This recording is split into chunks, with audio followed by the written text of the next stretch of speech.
Hi అండి, అందరికీ నమస్కారం. Welcome to Vijaya media. ఇప్పుడే అందిన వార్త. పెన్షనర్లకు ముఖ్య ప్రకటన. ఈసీ కీలక నిర్ణయం అప్డేట్ రావడం జరిగింది. సో దానికి సంబంధించిన పూర్తి డీటెయిల్స్ చెప్పడం కోసం నేను ఈ వీడియో చేస్తున్నాను. వీడియోను పూర్తిగా చూస్తేనే నేను చెప్పే సమాచారం మీకు బాగా అర్థమవుతుంది. అలాగే వీడియో నచ్చితే వీడియోకి లైక్ ఇచ్చి నన్ను సపోర్ట్ చేయండి. చాలామంది సబ్స్క్రైబ్ చేసుకోకుండా చూస్తున్నారండి. తప్పకుండా సబ్స్క్రైబ్ చేసుకోండి. అప్పుడే నేను పెట్టే మరిన్ని వీడియోస్ చూడడానికి అవకాశం ఉంటుంది. అలాగే వీడియోని లైక్ చేయడం వల్ల ఈ వీడియోని కొంతమందికి రీచ్ అయ్యి ఇన్ఫర్మేషన్ మరి కొంతమందికి రీచ్ అవుతుందండి. సో లేట్ చేయకుండా మన వీడియోలోకి వెళ్ళిపోదాం. ఏప్రిల్ మే నెలలకు పెన్షన్ పంపిణీపై సర్ఫ్ ఈసీఓ సర్క్యులర్ జారీ. ఏప్రిల్ మే నెలలకు పెన్షన్ పంపిణీపై గ్రామీణ పేదరిక నిర్మూలన సంస్థ సర్క్యులర్ జారీ చేశారు.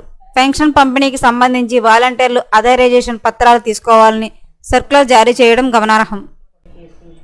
ఎన్నికల కోడ్ దృష్ట్యా పెన్షన్ నిధులను తీసుకెళ్లే గ్రామ వార్డు సచివాలయ సిబ్బంది వాలంటీర్ల వద్ద అథరైజేషన్ పత్రం తప్పనిసరిగా ఉండాలని సర్ఫ్ పేర్కొంది.